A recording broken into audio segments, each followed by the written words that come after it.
आज हम देखने वाले हैं 800 का इंस्टॉलेशन कैसे होता है फुल डिटेल के साथ A to Z। हेलो दोस्तों, आप देख सकते हो 32.5 बाई 32.5 की टाइल्स इंस्टॉल की गई है और ये टाइल्स जीरो बेंडिंग में आई है क्योंकि आप देख सकते हो इसके जॉइंट पुल लिए गए हैं। उसके बाद में सूखा सीमेंट डाला है हमारे नियम के अनुसार। ये देख सकते हो पूरी जगह पे सूखा सीमेंट का झाड़ू लगाया है, फिर भी आप देख सकते हो इसमें बेंडिंग नहीं है, वरना आपको मालूम होगा कि जॉइंट पुरने के बाद जो बेंडिंग होती है वो तुरंत दिखती है।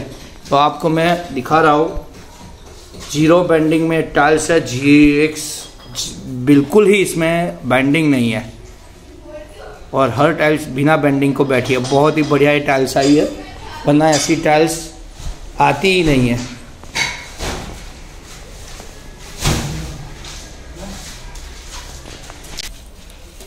आठ 800 बाई 800 एक्सरो कंपनी की टाइल्स है, प्रीमा एक्सरो टाइल्स डबल चार्ट है ये। वैसे तो मैं कोई कंपनी का नाम नहीं लेता हूँ, एडवर्टाइज फ्री में नहीं करता हूँ, लेकिन ये बहुत ही बढ़िया टाइल्स आई है।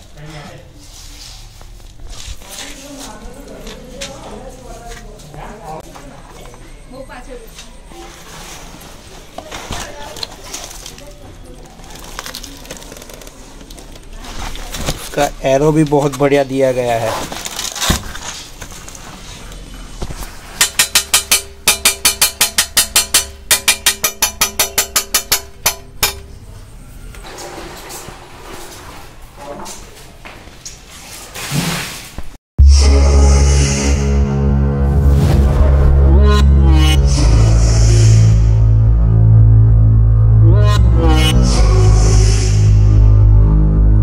टाइल्स को अच्छे से इंस्टॉल करना है तो उसका मर्चेंट भी अच्छे से करना पड़ता है, यानी कि जो ये मसाला डाल के लेवल करते हैं वो लेवल भी अच्छे से सही वाला करना पड़ता है।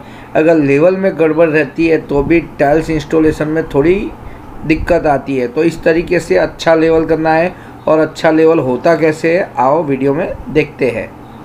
ये वो वीडियो है जिस रूम का मैंने सिर्फ कुछ पार्टी वीडियो में लिया है, क्योंकि मेरे पास शूटिंग करने वाला कोई नहीं था।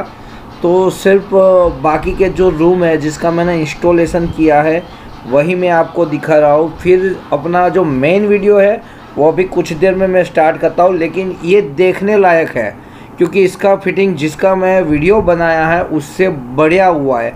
क्योंकि वो रूम एक कोने में था तो अंदर जाने आने में थोड़ा इंस्टॉलेशन थोड़ा ख़राब हो जाता है, लेकिन ये वो रूम है जो एक तरफ से लगाए जा सकते थे, तो इसका फिनिशिंग कुछ अलग है। तो इसलिए मैं आपको ये फिनिशिंग वाला ही दिखा रहा हूँ। और जब इसके जॉइंट हम इंस्टॉलेशन करते हैं तो उसके बाद में सफाई पहले तो बड़ी अच्छे होनी चाहिए। अगर जॉइंट में सफाई नहीं होगी तो जॉइंट अच्छे से इंस्टॉल नहीं होते। और जिस दिन हम फ्लोरिंग करते हैं उसी दिन जॉइंट इंस्टॉलेशन करते हैं। लोग ऐसा बोलते हैं कि काले पड़ जाते हैं, काले नहीं पड़ते हैं दोस्तों, यही सही रहते हैं। क्योंकि नीचे से जो मसाले का पानी का भेज रहेगा वो इसको मिलता रहेगा, और जो इंस्टॉलेशन के दिन पर ही जॉइंट इंस्टॉलेशन होते हैं वो पूरी लाइफ में कभी निकलते नहीं है। और जो बाद में हम इंस्टॉलेशन करते हैं वो जॉइंट निकल जाते हैं, क्योंकि बीच में मिट्टी आ जाती है, डस्ट आ जाता है। कितना भी सफ़ा करने पर इतना बेस्ट फीलिंग नहीं होता है। तो उसी दिन हो सके तो जॉइंट इंस्टॉलेशन करो और उस पर POP डाल दो ताकि जॉइंट गंदे ना हो। जॉइंट काले या पीले इसलिए पड़ जाते हैं अगर इस जॉइंट पर कोई चालू सीमेंट का जो रेगुलर सीमेंट है उसका मसाला गिर जाए या ऐसा कुछ काम हो जाए, तब जाके जॉइंट गंदे होते हैं। वरना जॉइंट को कुछ नहीं होता है जब तक POP डाला होता है तब। तो जॉइंट उसी दिन फिलिंग करो तो बहुत ही बढ़िया रिजल्ट मिलता है और लाइफ टाइम तक वो जॉइंट रहेंगे। अगर आप बाद में जॉइंट इंस्टॉलेशन करने जाते हो तो उसकी गारंटी नहीं है, वो निकल जाते हैं 6 महीने के अंदर ही। तो हो सके तो उसी दिन जॉइंट इंस्टॉलेशन करो। और जॉइंट इंस्टॉलेशन हो जाने के बाद इस तरीके से सूखा सीमेंट डालना मत भूलना, इससे बढ़िया फिनिशिंग मिलता है और इसकी स्टैंड बच जाती है सूखे सीमेंट की वजह से। फ्लोरिंग अच्छा करने के लिए सबसे पहले हमें जितने भी कोने होते हैं वो सभी कोने पर पाइप लेवल से एक लेवल का मार्किंग करना है और लेवल करने में कोई जल्दी नहीं करनी है। उसके बाद में जो मसाला होता है उसे अच्छे से मिक्स कर लेना है और मसाले में सीमेंट ना ज़्यादा डालना है ना कम डालना है। ज़्यादा डालोगे तो टाइल्स को आप अच्छे से लगा नहीं पाओगे, कम डालोगे तो खड्डे पड़ जाएंगे। यानी कि ना ज़्यादा चलता है ना कम चलता है, जितनी ज़रूरत है उतना ही सीमेंट डाल के मसाला बनाओ। मसाला बन जाने के बाद आती है पानी की बात। तो अगर आपका ग्राउंड फ्लोर है, जीएफ है, यानी कि ज़मीन पर काम है, नीचे रोड़ा जो ईंटों का छोटे छोटे पीस आते हैं उससे पीसीसी किया हुआ है, रोड़ा कंक्रीट किया हुआ है, तो आप अपनी मर्जी है उतना पानी डालो, अच्छा काम होगा। फुल पानी डालना है अगर ज़मीन पर काम है। इसका उल्टा बिल्कुल है अगर आपका स्लैब पे काम है, एफएफ है या सेकंड फ्लोर है, थर्ड फ्लोर है, यानी आप बिल्डिंग में काम कर रहे हो और नीचे आरसीसी किया हुआ है, तो पानी बहुत ही कम डालना है वरना टाइल्स नहीं इंस्टॉल होगा। यानी दो तरीके अलग है, अगर ज़मीन है तो पानी ज़्यादा डालना है और आरसीसी है तो पानी कम डालना है। ये आगे के रूमों का लेवल आ चुका है और फ्लोरिंग इंस्टॉलेशन हो गया है, तो मुझे इसी लेवल से आगे काम करना है। और इसके लिए मुझे क्या करना है, जो लेवल है उससे 2 mm डाउन लेवल पे मुझे काम करना है, क्योंकि जब मैं इस पर पानी डालूँगा सीमेंट का तो ये 2 mm अप हो जाता है। अगर मैं इसको मिला के चलता हूँ तो मुझे टाइल्स इंस्टॉलेशन में बहुत दिक्कत होगी। तो मुझे ये सेम लेवल पे टाइल्स बिठानी है, तो ये 31 बाई 31 800 mm बाई 800 mm है, तो मुझे 800 mm में 2 mm कम नीचे डाउन लेवल रखना होता है। अगर मैं लेवल टू लेवल चलूँगा तो टाइल्स इंस्टॉल नहीं होती है दोस्तों, तो ये बात ख्याल रहे। हमें पहला लेवल जो लेना है वो 2 mm कम लेना है और उसी लेवल से बाकी के सारे लेवल लेने हैं 2 mm डाउन वाले। किसी भी लेवल को करते समय हर बार ऐसे ठोक लिया करें ताकि ये लेवल सॉलिड हो। लेवल को ऐसे पीट के ही किया जाता है। लेवल करने से पहले मसाले को अच्छे से पीट ले ताकि ये लेवल कभी खराब ना हो। तो लेवल के लिए इसको अच्छे से पीटना जरूरी है, क्योंकि पीट के किया होगा तो जब आप एल्यूमिनियम की पट्टी लेके पट्टे करके लेवल करोगे, मर्चन करोगे, तो ये लेवल घिसा ही नहीं होता है आसानी से। तो इसे पीट के अच्छे से करना ज़रूरी है पानी डाल के।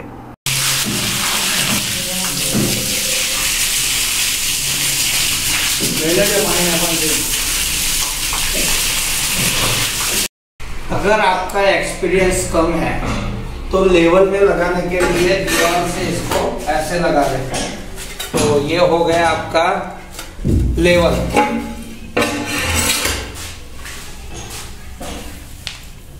तो ये लेवल में निशान करने के लिए ये तरीका है।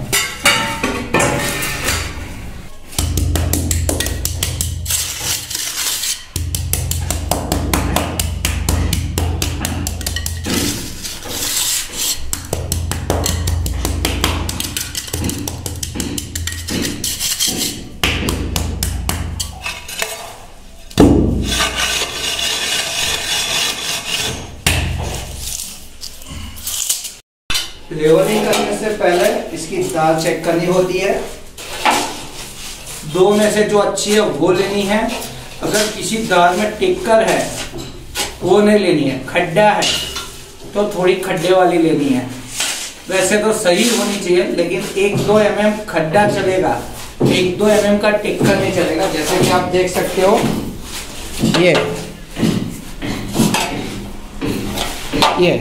ये वाले बीच में से थोड़ा खड्डा है 1 mm, तो ये चलेगी।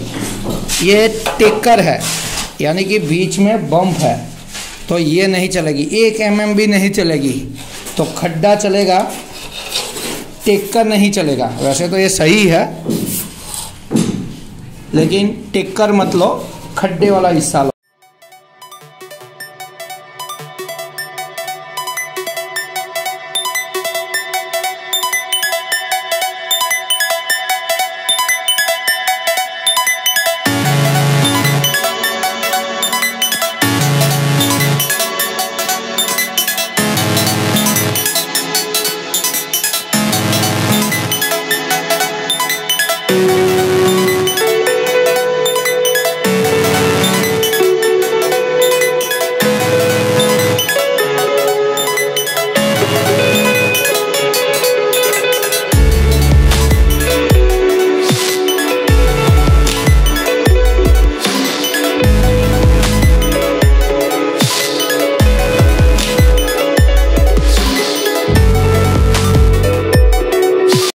अगर आप लर्निंग हो और लेवलिंग में आपका जो हमने पट्टे बनाए साइड में डोरी पकड़ के, जो साइड में बीच वाले पट्टे होते हैं जिससे हम लेवलिंग कर रहे हैं, वो घिस जा रहे हैं, आपका लेवलिंग सही नहीं हो रहा है, आपको दिक्कत आ रही है क्योंकि आपका एक्सपीरियंस कम है, तो क्या करना है, आपको एक साइड में पट्टी ऐसे ही पड़ी रहने देनी है और सिर्फ जो ये लेवल का पट्टा है वो एक ही साइड में आपको लेवल करना है, यानी कि क्रॉस में करते रहना है।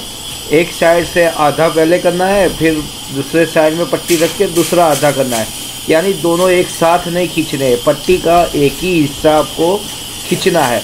ऐसा करने पर आपका दूसरा पट्टा जो होगा वो ख़राब नहीं होगा और जो पट्टा आप देख के जिस साइड से आप लेवल कर रहे हो वो भी सही होगा।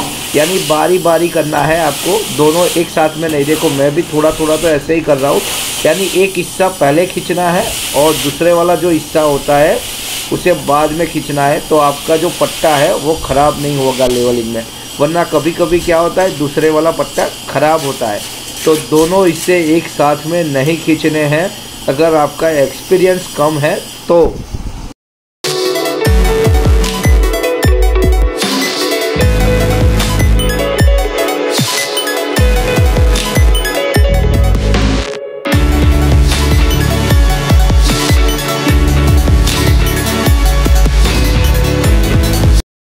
हर टाइल्स को इंस्टॉल करने से पहले इसका एरा चेक करना ज़रूरी है और हर टाइल्स को एक ही दिशा में एरा रख के लगाई जाती है। यानी कि आपने पहली टाइल्स जिस दिशा में रख के लगा दी, समझ लो बाकी की सारी उसी दिशा में एरो रख के लगानी है, तो उसका जो बेंडिंग रहेगा, हर कंपनी में बेंडिंग होता है, ऐसा नहीं है कि नहीं होता है। अगर एरो चेंज हो जाते हैं तो उसके साइज में 1 mm 2 mm का फ़र्क भी आ जाएगा और बेंडिंग भी आ जाएगा, तो आपको एरो देख के लगानी है। और दूसरी एक बात, ये 1 mm कम था तो ये भी 2 mm अप हो जाएगा अब ये पानी सीमेंट का डालने पर। दूसरी एक ख़ास बात, अगर आपको इंस्टॉलेशन में कभी कभी 1 mm 2 mm टाइल्स बड़ी छोटी लगती है या जॉइंट नहीं मिलते हैं, तो क्या करना है, जो पहली टाइल्स लगाते हैं उसमें उस प्रकार से जॉइंट छोड़ देना है, यानी कि थोड़ा जॉइंट रख के लूज जॉइंट में लगा लेनी है कि आगे वाले जो जॉइंट आते हैं वो अपने आप मिल जाए। इस तरीके से इसका राइट एंगल को बेंड करना पड़ता है, तो थोड़े थोड़े राइट एंगल बेंड करके भी जॉइंट मिलाए जा सकते हैं सही वाले। तो कभी कभी 1-2 mm बेंडिंग और 1-2 mm जॉइंट में भी 4 कोने नहीं मिलेंगे, तो कोने मिलाने के लिए जब दूसरी लाइन स्टार्ट करते हैं तब उस तरीके से उसके राइट एंगल को गैप छोड़ना होता है, यानी जॉइंट में थोड़ी जगह छोड़ देनी है 1 mm जितनी, ताकि अगले वाले जॉइंट अपने आप आसानी से मिल जाए।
पूरा काम हो जाने के बाद इसमें पीयूपी डाला जाता है।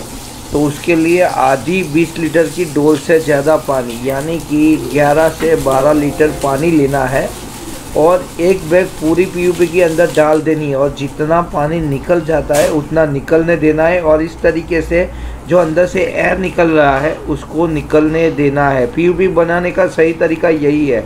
ये जब तक एयर निकलता है कुछ मत करो, एयर निकल जाने के बाद हाथ से अच्छे से हिला दो। ये पीयूपी बहुत आसानी से जम जाता है।